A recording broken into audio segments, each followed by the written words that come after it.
That's the beauty of this apartment complex. It's quiet and everyone keeps to themselves. No useless platitudes in the morning.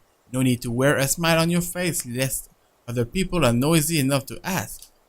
Today, however, the morning broadcast still plays from Isabella's room. My brisk pace slows to a stop, and a frown gradually forms in my face. She hasn't left. Of course, this is not unusual. There are times when I've left earlier than she did. Like last Friday before the open house. But those days are few and far between.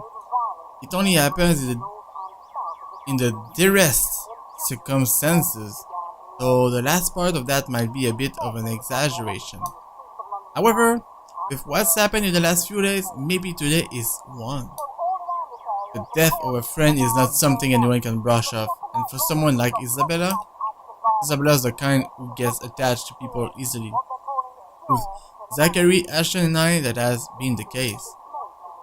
I can't imagine what she might be going through right now, especially when the woman was someone she owed a lot, despite their training being brief. I've given her the space last night in deference, but perhaps today might be the proper time to check on her. Oh, whatever. I've still got time anyway. With light steps, I move closer to her door and already poised to a knock. Still, I don't do so until I hear her answer me. Isabella? Belle? Are you in there? No answer. After a second, I finally nod, lightly so I don't disturb her, in case she's sleeping and has merely left the telly running last night. Never mind how she never lets that happen, ever. Waste of electricity and all. I just want to check on you before I leave. Is that okay? Are you going to work today? Belle? Still nothing. I'm about to leave. If you want, I can drop you off. Another round of knocking. Then I'm fishing out a copy of her key from my bag and unlocking the door. She lent it years ago after I complained about the mess and offered my help in cleaning up. I thought the gesture was completely unnecessary back then. After all, I could always knock.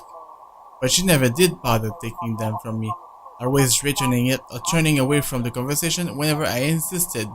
I'm pretty sure it's the part where Isabella went to Zachary's house. At one point, I've simply stopped, trying to hand it back to her. Isabella? I'm coming in, alright? Without waiting for her answer, I push the door open and step inside. Her unit, still a mess. Instant noodle cups on the table, a pile of clothes on the one side, paper strewn about everywhere, and an unkept bed, among other things. This much is a given. I've been here several times already, and I still wonder how she can function like a human being with the place in this state. However, that's neither here nor there. I'm not sure what I'm expecting, but it's certainly not finding an empty flat. Granted, she could have left earlier, far earlier than usual, but she never ever leaves without making sure she's unplugged everything. That's something she doesn't forget too. It doesn't help that her bathroom appears unused this morning. Another habit, and it can only mean she has not been here since last night. Perhaps even since the morning after Miss Cooper's death. Either idea doesn't sit well with me, what with the news we've been hearing lately. The authorities are still trying to find the cause of death for all the victims. Early investigation revealed most of them were employed under Briar Realty Corporation at the time of death.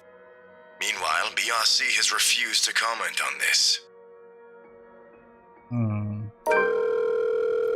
Gathering my wits, I immediately place a call to her mobile. It rings for a good minute, the sound of comfort in itself, but when another minute rolls by without her answering, well, I'm not a woman prone to panicking. Sudden bouts of temper maybe, but never panic, despite how I may sound when speaking. And when it ultimately goes straight to her voicemail, a sigh is the only thing I let out. The pause doesn't last long though. The next moment, my fingers are already moving across the screen in search of the two people who might be able to help. It's Ashton's number I find first and dial. Call it a habit, but even Isabella thinks it's dependable when the situation calls for it, despite how much they give each other grief. That already says a lot about him. There's Zachary, but around this hour he's probably still sleeping, as if he has freelance work, it's very likely he's just gotten himself in bed. He's the last person I want to bother, if anything. The wait doesn't take long. Soon, a click, then Ashton's voice echoes through the receiver, rough and still heavy with sleep. He never did grow fond of mornings. Becca? Christ, what time is it? Sorry, Ash. What's up? Not you, apparently. Good one. Did you call this early just to make that joke? I'm going back to sleep. No, Ash, hold on. This is important. Becca, stakeout last night. Make this quick. I've still got a few hours before the chief bothers me. Sorry, I'll let you go back to sleep after. It's just that... Wait, you were on a stakeout last night? Did I say that? Shit. Shit. Forget I said that. Forget I said anything. Forget we had this conversation. So, you have no idea? About what? About what? I also have no idea why we're talking so early in the morning, so there's that. No, will you stop sleep talking or whatever for a second? Belle didn't come home last night. She's gone. Who? Isabella!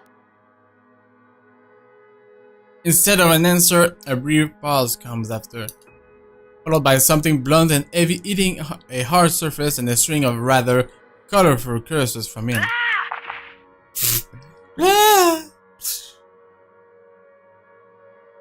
The moment might have been one of those many things I keep to myself and remember fondly in the next few days, if things are not the way they are. When he picks up again, there's no trace of sleep left in his voice. Say that again, from the top. Isabella's gone, Ash. She didn't come home last night. Her flat's empty. She left her telly running. You know she doesn't do that at... Okay, Becca, stop. Calm down first. You're starting to panic. It's fine, cause we know she's with Zach at the moment. She had a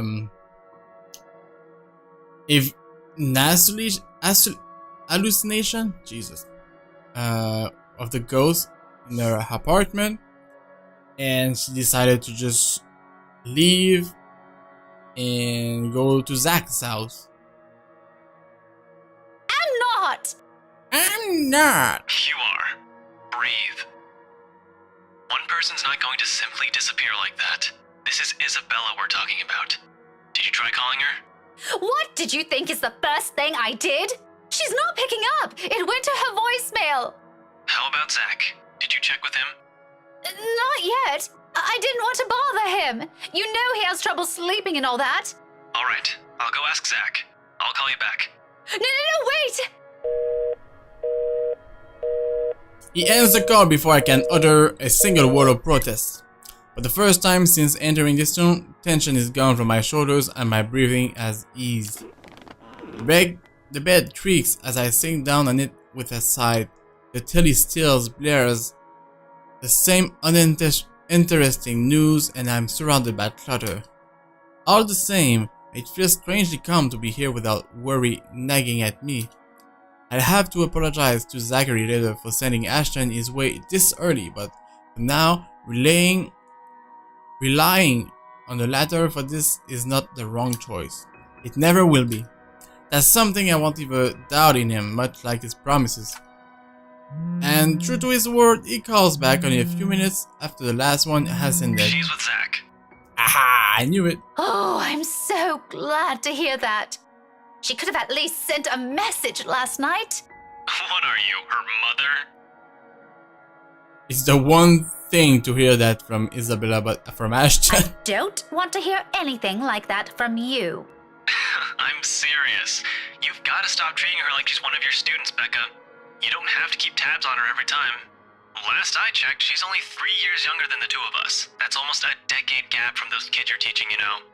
Says the person who keeps calling her Scaredy Cat. That's not related at all. Anyway, I'll go check how she's doing. Don't stress yourself out. You go ahead to work. Wait, you? Don't you have a precinct to be at? Whatever happened to not treating her like one of my students? Because if anyone's going to ask me, I think you're doing the same thing. Zach said it's an emergency. Something happened last night. Oh shit, that's true. Emergency? He didn't put it in those exact same words, but it sounded like it. Ash, what really happened? Is Isabella fine? Not really. She's alright. She's safe. Zach let her stay the night after she... Look, okay. Z-Man wasn't clear about it, but let me handle this. I'll check on her. I'll bring her home. I bring her home. It sounds like a lie if I ever heard one. The sort where he omits things so people won't fret, and I'm not so sure whether I should be happy he cares that much to do that. There should not be a need for this between us, is there? We grew up together, didn't we? He knows I'm capable of at least hearing out the truth without it gnawing at me for the rest of the day. He knows me better than that. I know him better than that. Frankly, there's a plenty of other things to say about this. But despite and after all the trouble he went through, with how things are moving at the moment, only one thought occurs to me. What should I say?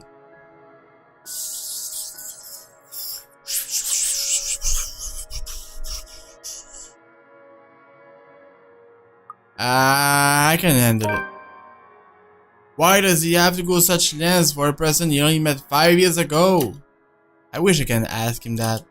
I wish I can simply say it to his face and finally get a straight answer from him instead of doing whatever this is we're doing. Instead of beating around the bush. Has the years changed us this much? Has adulthood changed us this much? You've done enough, Ash. Let me take it from here.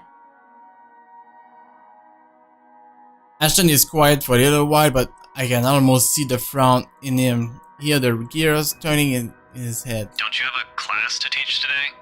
Tuesdays are your busiest this school year, aren't they? Yeah, but someone has to check on her. And I don't want to impose on you any further. I've already disturbed your sleep. You're not imposing. Besides, I'm doing you a favor. I know you, Becca. You hate being late or missing a day of work for a very small thing. Yep. Leave this to me. You said you're waiting for a call from the chief. I'm dropping by the precinct anyway. There's some trouble I have to fix with those guys. It won't be completely out of the way. Ashton, I trail off, at loss for words in the end. From the start, it's a losing battle.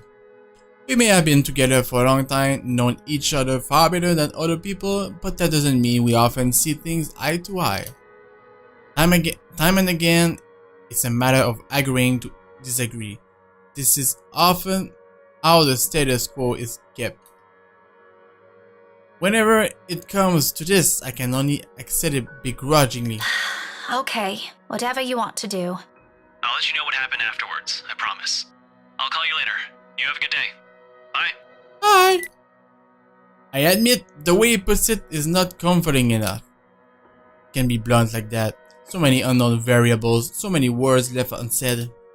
I wish it simply laid them out in the open, because like this, I'm more inclined to think there's an exaggeration on the other's part. If it's from Zachary or Ashton, I don't know. In the end, all I can do is wait, go about my day and hope for the best. Before leaving, I spare Isabella's room one last glance, disturbingly quiet now without her in it. I get answers from her later. From now, my concerns are best left here. The rest of the day slips away in a blur. Despite my best effort in keeping this morning's event from surfacing in my mind, it sticks. In a way, everything today simply feels like a reminder. Every conversation, regardless of orchestral, every topic, no matter how mundane it is. I blame the news entirely for this. Recent happenings brought quite a few interesting stories to everyone's attention, mostly superstitious talk of death. And when locals talk about death here, anyone can stress their count on someone bringing up that